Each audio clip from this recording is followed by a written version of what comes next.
ABP Ganga, खबर आपकी, जुबान आपकी। मेड इन इंडिया वैक्सीन और दुनिया के सबसे बड़े टीकाकरण अभियान, इस विषय में अभी विस्तार से हमारी चर्चा हुई। प्रेजेंटेशन में भी काफ़ी चीज़ें डिटेल बताई गई है और हमारे राज्यों के डिस्ट्रिक्ट लेवल के अधिकारियों तक बहुत विस्तार से इसकी चर्चा हुई है और इस दरमियान कुछ राज्यों से अच्छे सुझाव भी मिले हैं। केंद्र और राज्यों के बीच इस संवाद और सहयोग ने कोरोना से लड़ाई में बहुत बड़ी भूमिका निभाई है। एक प्रकार से फेडरलिज्म का उत्तम उदाहरण इस सारी लड़ाई में हम लोगों ने प्रस्तुत किया है। साथियों, आज हमारे देश के पूर्व प्रधानमंत्री स्वर्गीय लाल बहादुर शास्त्री जी की पुण्यतिथि भी है। मैं उन्हें अपनी भावभीनी श्रद्धांजलि अर्पित करता हूं। 1965 में शास्त्री जी ने एडमिनिस्ट्रेटिव सर्विस की एक कॉन्फ्रेंस में एक महत्वपूर्ण बात कही थी, जिसका जिक्र मैं यहां आपके सामने करना चाहता हूं। उन्होंने कहा था कि the basic idea of governance as I see it is to hold the society together so that it can develop and march towards certain goals.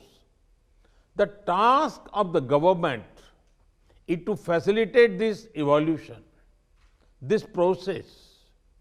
मुझे संतोष है कि कोरोना के इस संकट काल में हम सभी ने एकजुट होकर काम किया। जो सीख लाल बहादुर शास्त्री जी ने दी थी, उसी पर चलने का हम सब ने प्रयास किया और इस दरमियान संवेदनशीलता के साथ त्वरित फैसले भी किए गए, जरूरी संसाधन भी जुटाए गए और देश की जनता को निरंतर हम लगातार जागरूक भी करते रहे। और आज इसी का परिणाम है कि भारत में कोरोना का संक्रमण वैसा नहीं है और न ही वैसा फैला है जैसा दुनिया के अन्य देशों में हमने देखा है। जितनी घबराहट और चिंता 7-8 महीने पहले देशवासियों में थी, अब लोग उससे बाहर निकल चुके हैं। ये अच्छी स्थिति है, लेकिन केयरलेस न हो जाए, ये भी हमें चिंता करनी है। देशवासियों में बढ़ते विश्वास का प्रभाव आर्थिक गतिविधियों पर भी सकारात्मक रूप से दिखाई दे रहा है। मैं आपके राज्य प्रशासन की भी दिन रात जुटे रहने के लिए प्रशंसा करता हूं। साथियों, अब हमारा देश कोरोना के खिलाफ लड़ाई में एक निर्णायक चरण में प्रवेश कर रहा है। ये चरण है वैक्सीनेशन का। जैसे यहां जिक्र हुआ, 16 जनवरी से हम दुनिया का सबसे बड़ा टीकाकरण अभियान शुरू कर रहे हैं। ये हम सभी के लिए गौरव की बात है कि जिन 2 वैक्सीन को इमरजेंसी यूज ऑथराइजेशन दिया गया है, वो दोनों ही मेड इन इंडिया है। इतना ही नहीं, 4 और वैक्सीन प्रोग्रेस में है। और ये जो मैं करीब 60-70% काम पहले राउंड का होने के बाद बैठने की चर्चा इसलिए करता हूं कि उसके बाद और वैक्सीन भी आ जाएगी और जब और वैक्सीन आ जाएगी तो हमें फ्यूचर का प्लान करने में वो भी एक बहुत बड़ी सुविधा रहेगी।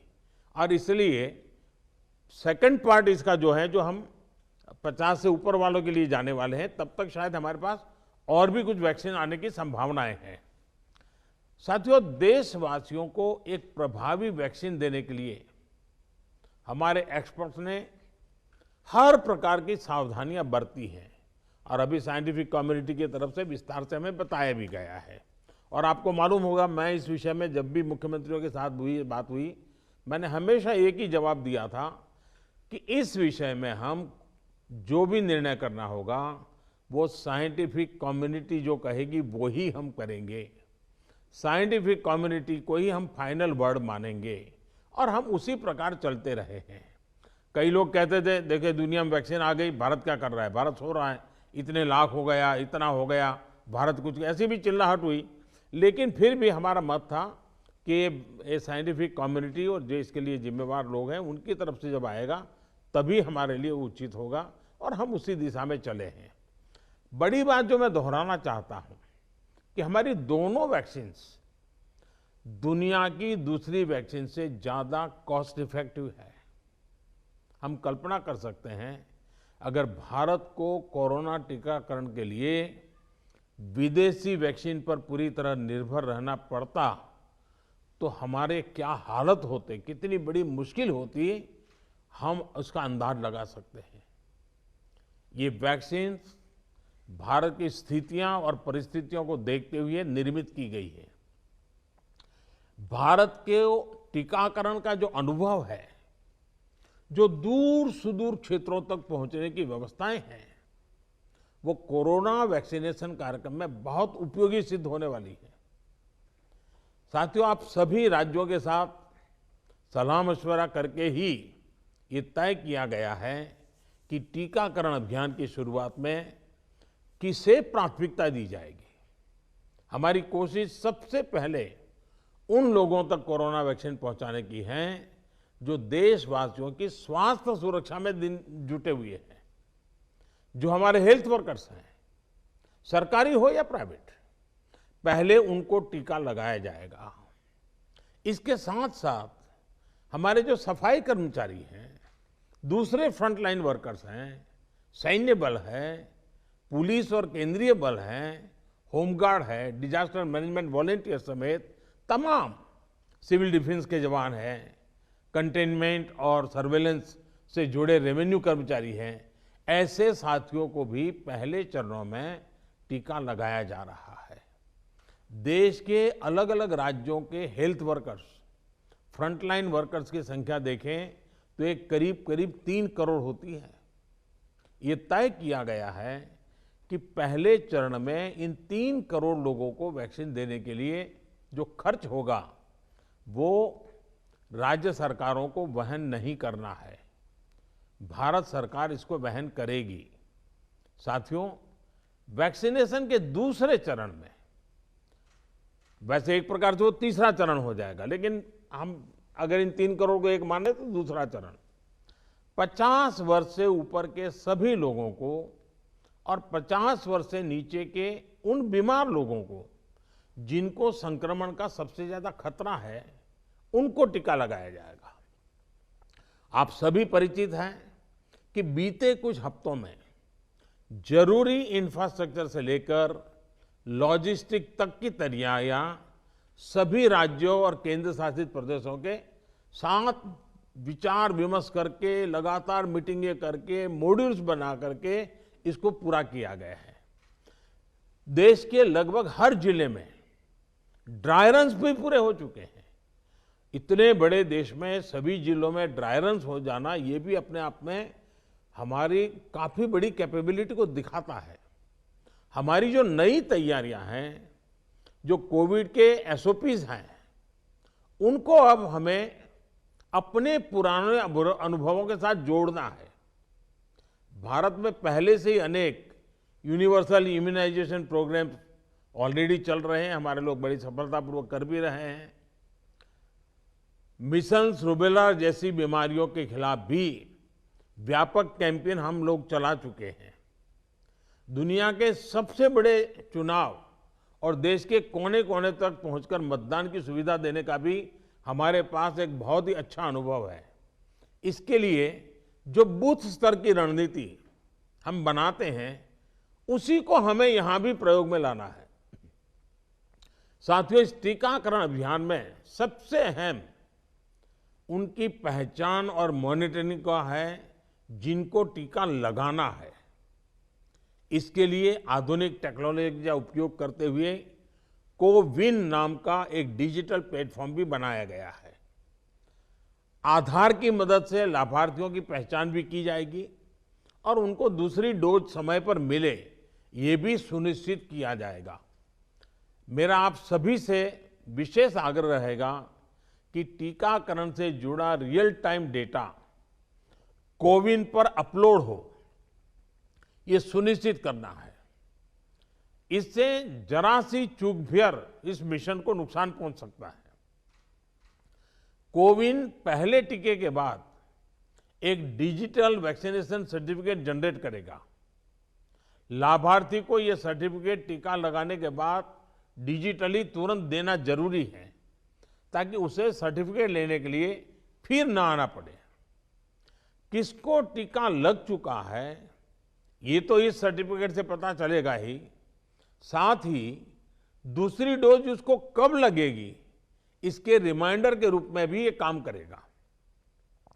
दूसरी डोज के बाद फाइनल सर्टिफिकेट दिया जाएगा।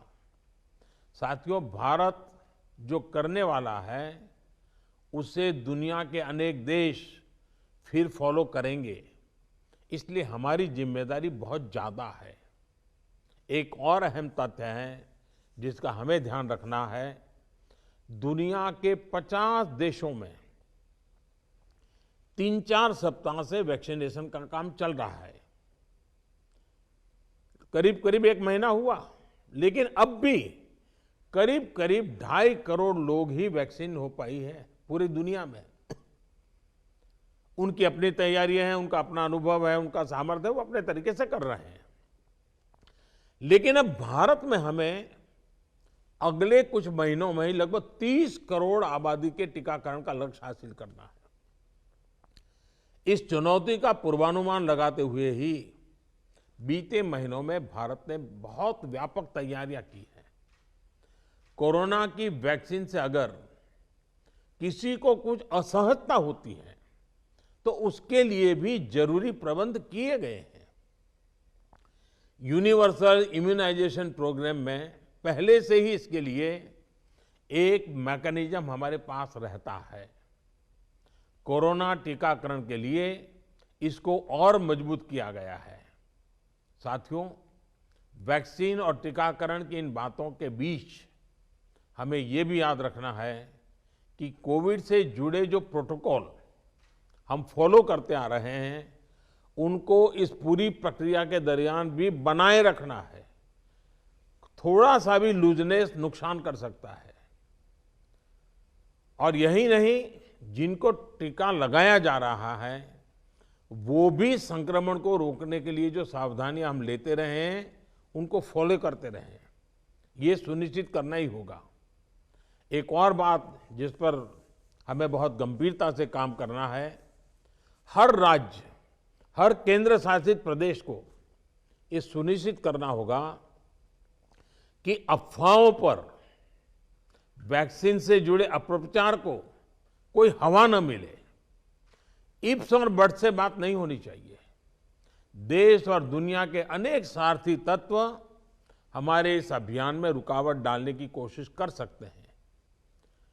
कॉरपोरेट कंपटीशन भी इसमें आ सकती है, कंट्री का प्राइड के नाम से भी आ सकता है, बहुत सी चीजें हो सकती हैं। ऐसी हर कोशिश को देश के हर नागरिक तक सही जानकारी पहुंचाकर हमें नाकाम करना है। इसके लिए हमें धार्मिक और सामाजिक संस्थाओं, एनवाईके हो, एनएसएस हो, सेल्फ हेल्प ग्रुप्स हो, प्रोफेशनल बॉडीज हो, रोटरी, लायंस क्लब जैसे संस्थाएं हो, रेड क्रॉस जैसी संस्थाएं हो, इन सबको हमने साथ जोड़ना है। जो हमारी रूटीन स्वास्थ्य सेवा है, जो दूसरे टीकाकरण अभियान, वो भी ठीक से चलते रहें, इसका भी हमने ध्यान रखना है।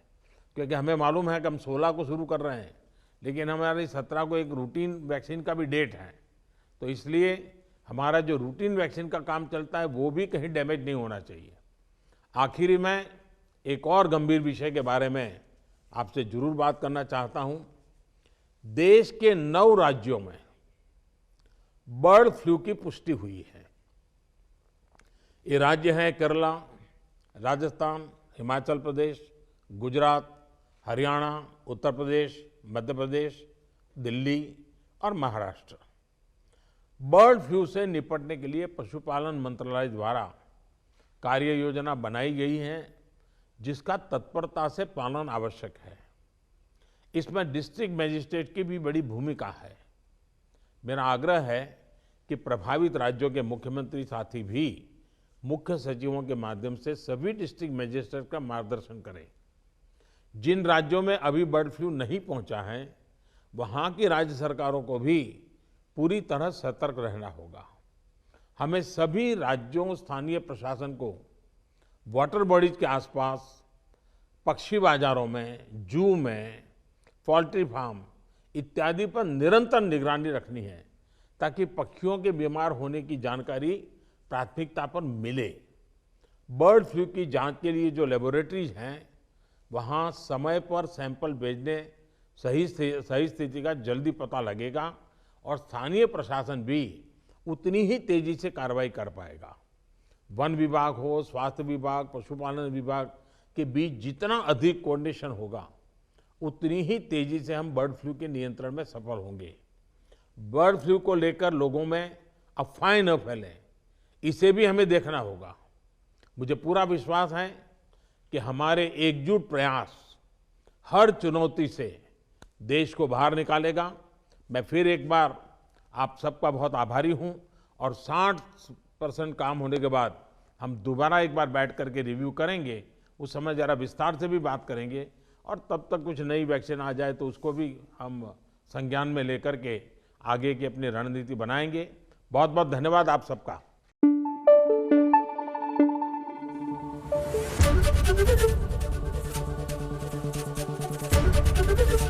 एबीपी गंगा, खबर आपकी, जुबान आपकी।